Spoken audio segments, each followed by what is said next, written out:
Hello my crafty friends, this is Monica from Allsewpetite. Welcome back to my channel. In this tutorial I will show you how to make a ring binder cover using the pattern we drafted in previous video. The link to that video can be found in the description box below. So let's get started. To begin, you will need to cut one front on fold from external fabric and two accent pieces from external fabric. These must be cut as mirror images. When you place them right sides together, they look exactly the same. So fold your fabric right sides together to cut them correctly. As you may remember, they are going on each side of the front piece, just like that. Then you need to cut two sleeves from external fabric and lining fabric. And lastly, cut one main panel from your lining fabric. Again, cut it on fold so the actual piece is twice the width. To make my binder cover, I will use faux leather fabric on the front panel and cotton fabric on all remaining pieces. However, I interface the external pieces with some woven interfacing to add a little structure to my fabric. But to reduce the bulk at the seams, I did not interface the lining fabric. So as you can see, the lining is just this lightweight cotton. Since my binder is very sturdy, I decided that was enough. But if your binder has a soft cover or you prefer to create more structured cover, you may want to add some stabilizer, such as fusible fleece or Decovil Light. To begin, take your external front piece and place it with right side facing up. Then you are going to take your accent pieces, and to make sure we align them properly, I recommend putting them on the table with right side facing up along each side of the main front piece. This way, if your pieces create a rectangle, you will know that you placed them correctly. Once you are happy with everything, you're going to flip the accent piece like this, so the right sides are facing each other. Then you can line up the edges and clip them together. After that, you can do that on the other side. Make sure to transfer the notches to both of your accent pieces and the main front panel, so you know exactly how to line up the fabric. Line up your notches and clip those two pieces of fabric together. Don't worry if there is an excess fabric on each end. As long as you match the notches properly and you sew the seam using correct seam allowance, your pieces should align perfectly. Next, you can line up and clip the other accent piece. Now you can take this to the machine and sew both seams using 1 cm seam allowance, or whatever seam allowance you have added to your pattern.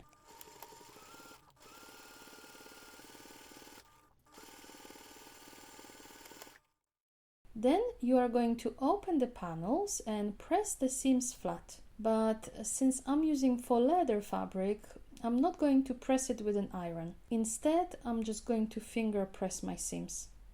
My seam allowance naturally wants to go towards the side panels, but if you want to, you can open the seam allowance and press them flat or press them to either direction. That really depends on your preference and also on the type of fabric and stabilizer that you are using for this project. Then we are going to take this to the machine and top stitch along both seams.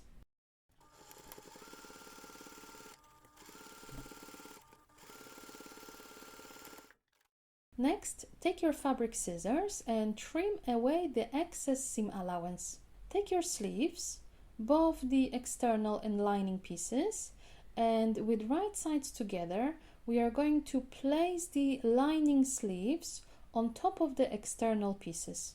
You can line them up on all sides. When you are ready, clip it along one longer edge, either the right or a left edge. It doesn't really matter unless you are using fabric with directional print, either on the lining or external pieces.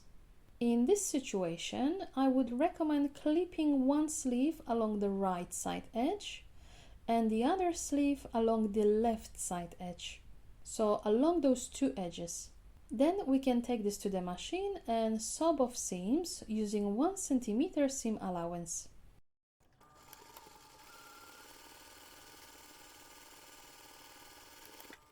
Now you can open the panels and press the seam flat.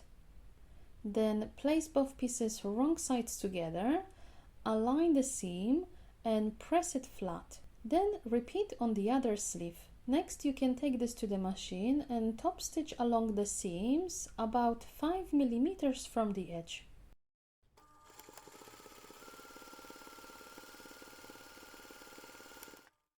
Take the main lining piece and place it with right side facing up. Then take your sleeves and with right side facing up, we are going to place them on each side, just like that. Make sure your finished seams are inside your cover and not along the raw side edges. So line up your sleeves and clip everything together. Next, we are going to take this to the machine and baste along the raw edges using 5 mm seam allowance.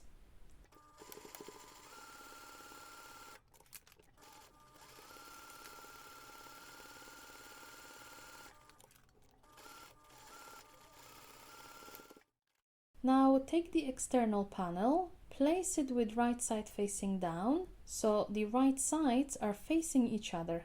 Make sure the fabric print goes in the same direction, then line up all sides and clip them together. When you are ready, take this to the machine and stitch around all sides using 1 cm seam allowance. However, remember to leave an opening along one edge, so later you can turn the cover right side out. I'm going to leave an opening around the top edge. Also, make sure the opening is big enough so you can turn the cover right side out without any difficulty. I'm going to draw 2 notches so I don't forget to leave the opening.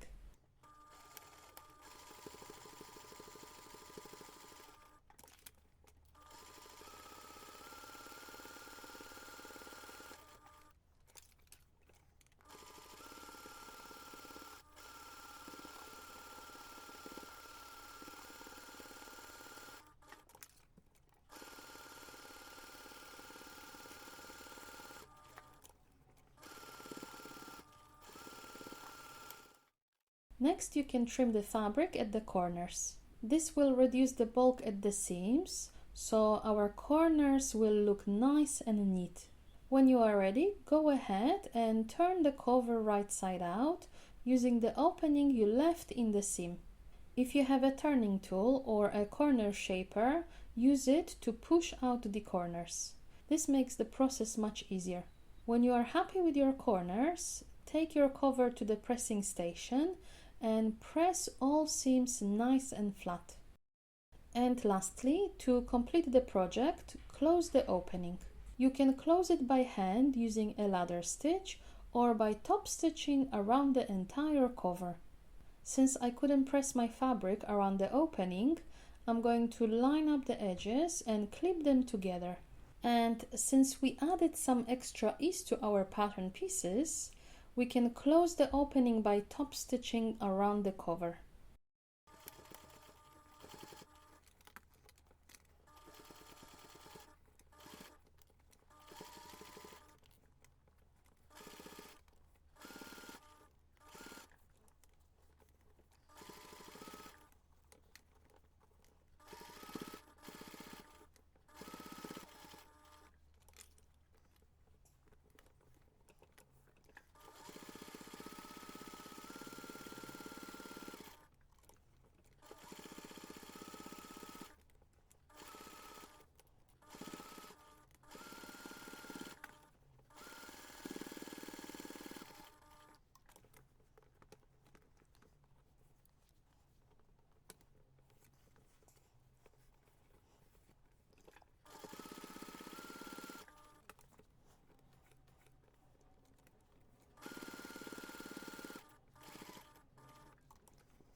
If you have to, give your cover a final press, otherwise take your ring binder and simply insert the binder into the cover. And just like that, the project is now completed. Congratulations! If you enjoyed this tutorial, let me know in the comments and don't forget to subscribe to my channel to see similar content. See you next time! Stay crafty, friends!